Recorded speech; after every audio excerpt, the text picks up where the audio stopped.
हाँ जी, योग साधकों, कैसे हाल है आपके?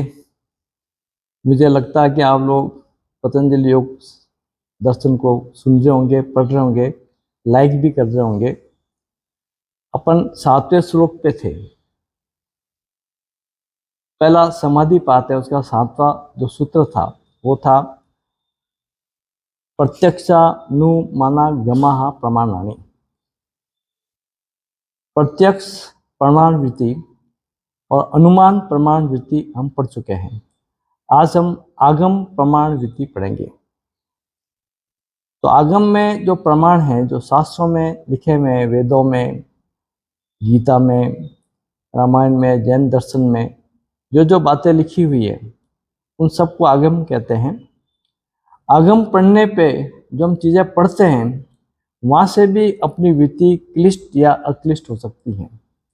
जैसे मान लो आगम में पढ़ा कि वो चक्रवर्ती ऐसा राजा था, उसके 1000 रानियाँ थी, और वहाँ जो व्याख्यान सुन रहा है आदमी, वो सोचे कि 2 पत्नियाँ तो मेरी भी होनी चाहिए, तो वो वृत्ति क्लिष्ट बन जाएगी, दुख का कारण बन जाएगी, क्योंकि वो अगली बात सुन नहीं रहा, उसके पहले डिसीजन ले लिया।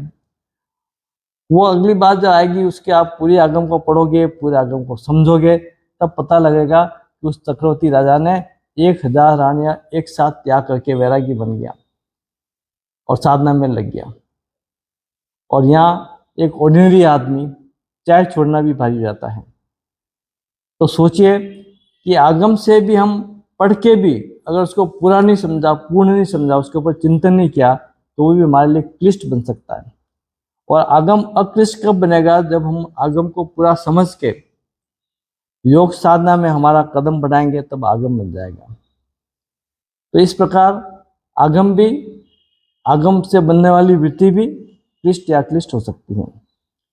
अब सबसे बड़ी मजेदार बात है संसार योग वर्सेस अध्यात्म योग के बारे में मेरी स्टडी है।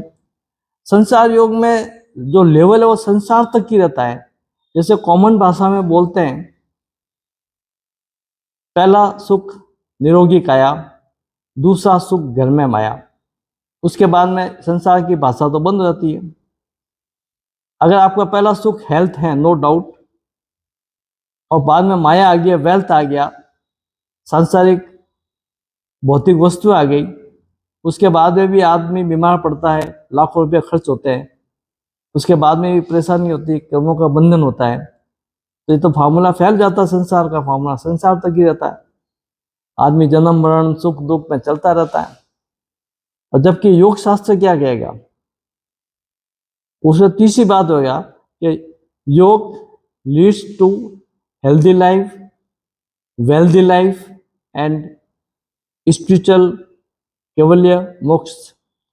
तीनों चीजें मिलेगी। हेल्थ तो दोनों में कॉमन हो गई, संसार की लाइफ में और योग की लाइफ में। और जब वेल्थ की बात आएगा तो यहाँ स्पिरिचुअल वेल्थ मिलेगी। यह आदमी के अंदर करुणा होगी, दया होगी, अच्छी बात होगा, वो किसी का बुरा नहीं करेगा, यम नियम की पालन करेगा, खुद का ध्यान रखेगा, दूसरों का ध्यान रखेगा, ब्रह्मचर्य का पालन करेगा, एनर्जी लॉस नहीं करेगा, कम से कम वस्तु में काम चलाएगा, अपरिग्रह का सिद्धांत अपनाएगा, अस्तेय का सिद्धांत अपनाएगा, चोरी नहीं करेगा। तब उससे जो फायदे मिलेंगे, वेल्थ तो मिलनी है योग में। योग करने से भी आपको सांसारिक चीजें मिलेगी, ऐसा भी सांसारिक चीजें नहीं मिलेगी, लेकिन स्पिरिचुअल वेल्थ भी मिलेगी, आध्यात्मिक धन संपदा भी मिलेगी। और जो सबसे लास्ट में जो मिलेगी, जो मानव जीवन का लक्ष्य है, वो है केवल्य मोक्ष, वो भी मिलेगा। एक बार कदम बढ़ाना पड़ेगा। तो आप एक योग की तरफ कदम बढ़ाइए, इस शास्त्र को पढ़िए, साथ में प्रैक्टिकल योग, यम नियम की पालना योग क्लास में सीखिए, आसन प्राणायाम सीखिए, प्रत्याहार सीखिए, आगे बढ़िए। अच्छा लगा तो लोगों को शेयर करें, जो और भी योग साधकों को इसका लाभ मिले। बहुत बहुत धन्यवाद। इतनी देर क्यों लगा दी?